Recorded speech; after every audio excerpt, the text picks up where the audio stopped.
আল্লাহ রাব্বুল আলামিনের কাছে সমগ্র পৃথিবী ধ্বংস হয়ে যাওয়ার চাইতে একজন মুমিন মুসলমানের জানটা অনেক অনেক বেশি মূল্যবান। সুবহানাল্লাহ।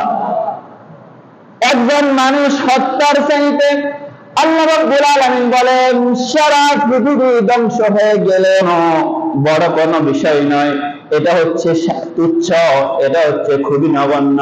কিন্তু একজন মুমিন মুসলমান নিহত হওয়া, হত্যা করা, একজন মুমিন মুসলমানকে সারা পৃথিবী ধ্বংস করে ফেললেও একজন মুমিন মুসলমান হত্যার এই অপরাধ আল্লাহর কাছে অনেক অনেক বেশি।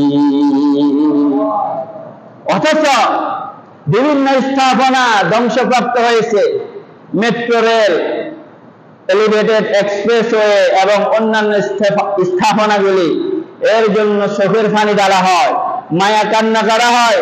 অথচ নিরস্ত্র অসংখ্য মুসলমানদের সন্তানদেরকে অধিকার আদায়ের জন্য নেমেছে, তাদেরকে হত্যা করা হয়েছে, এই জন্য চোখের পানি ঢালা হয় না। আল্লাহ রাব্বুল আলামিন এটা বরদাস্ত করবেন না।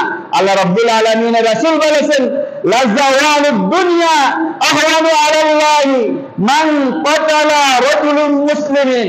আল্লাহর কাছে সমগ্র পৃথিবী ধ্বংস হয়ে যায়, সকল স্থাপনা দামি দামি সবকিছু ধ্বংস হয়ে যায়, কিন্তু একজন মুসলমান হত্যা, এটা আল্লাহর কাছে সবকিছুর ধ্বংসের চাইতে অনেক বেশি গুরুতর অপরাধ। সুবহানাল্লাহ।